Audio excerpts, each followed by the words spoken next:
They want her under the jail. Somebody's got to be held accountable. This NICU nurse in Virginia accused of the unthinkable, going on a spree, breaking babies' bones on purpose. I got to do something. Hospital staff told his dad that one of his twins had a broken leg. It was pain. That was their first emotion. And it allegedly happened to over a half dozen babies at the same hospital, all of them with one similar trait. I'm Justin Carter. This is TSR Investigates.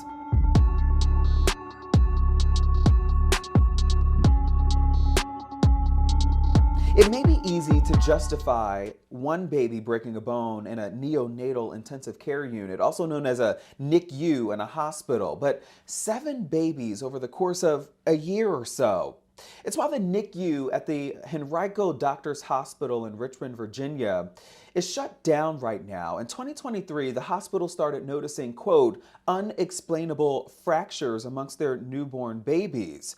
Dominique Hackey was one of the first parents to come forward after one of his twin boys suffered an unexplainable tibia fracture. It would take a year for him and his family to realize that they wouldn't be the only family going through the same thing. It's the ultimate level of betrayal. Because on August 25th, 2023, Dominique Hackey and his wife, they were already going through it. Their twins were 2.5 months premature.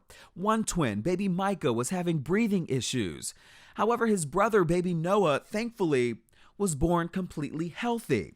But about a week into their NICU stay, his wife got a heads up. The nurse told her she wasn't allowed to hold Noah. Why is that? Did they notice something was wrong?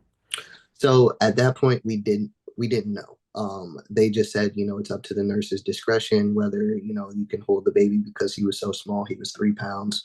The very next day, another red flag. So September 3rd, we both go into the hospital, nurses swallowing Noah, and just kind of like looks back over her shoulder, just kind of like that, and was like, hey, just wanted to let you know, I noticed his foot was discolored. He's not moving it like the right foot. So we went and got some x-rays, determined that he had a fracture. Do you want to hold him? And I said, no. By that point, he still hadn't held Noah at all and knew that something was going on. So he told his own mother, who's a director of nursing herself in Washington, D.C. And she was the first person to say that that's not right. We sit with the doctor on staff. He kind of walks us through, well, hey, we're thinking it could have been an injection that was given too rough. And that's what fractured his tibia. Which is basically your shin. It's the biggest bone in your lower leg. They said they were opening an internal investigation in the hospital, and they'll just update us along the way. A couple weeks fast forward, they tell us, hey, we were unable to find the person responsible, but we're going to put some cameras in. We're going to implement new trainings on the proper way to give injections. Henrico police told them that they too were opening up an investigation, but as time passed, hear from Henrico Police Department again, we're closing your case. Nobody was criminally liable.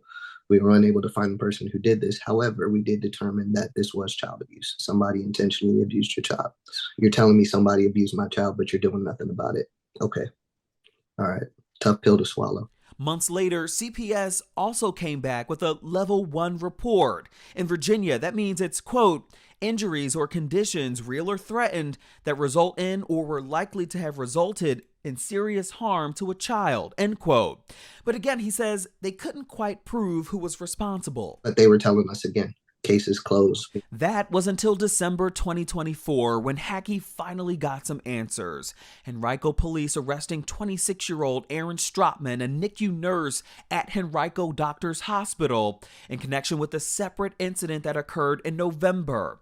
In a news release, Henrico police said in part, quote, that the police division is utilizing all available resources to ensure a thorough investigation into this matter. This involved reviewing dozens of videos from inside the NICU. As previously mentioned, detectives are re-examining the 2023 and 2024 cases as part of the broader investigation, end quote. When you see her mugshot, when you see her, what goes through your mind?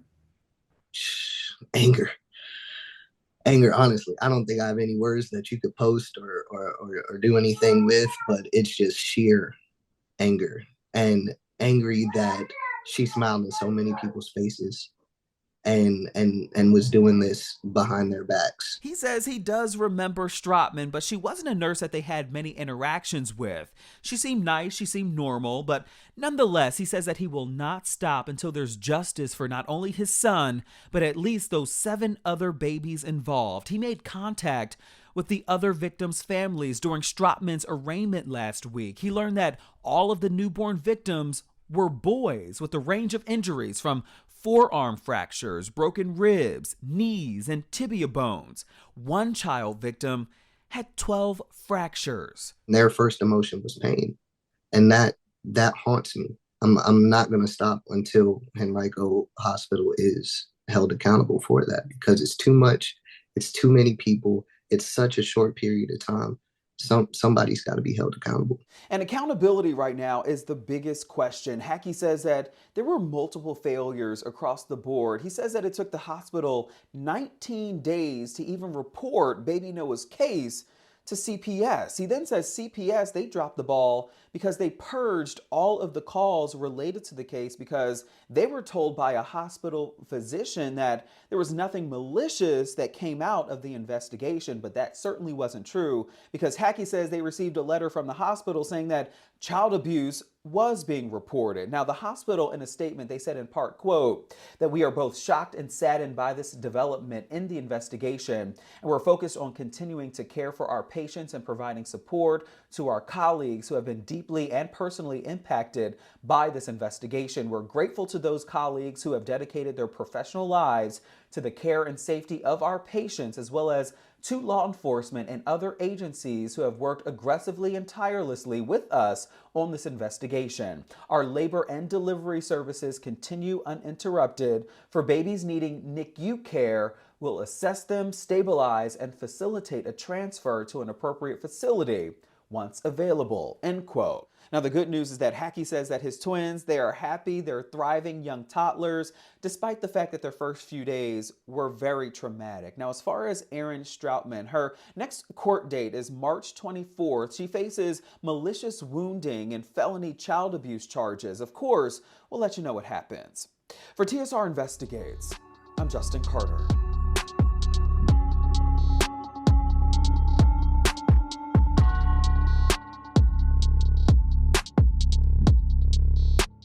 Hello, roommates, and thank you for watching our YouTube channel. Do you want more TSR Investigates? Be sure to subscribe and check us out at theshaderoom.com.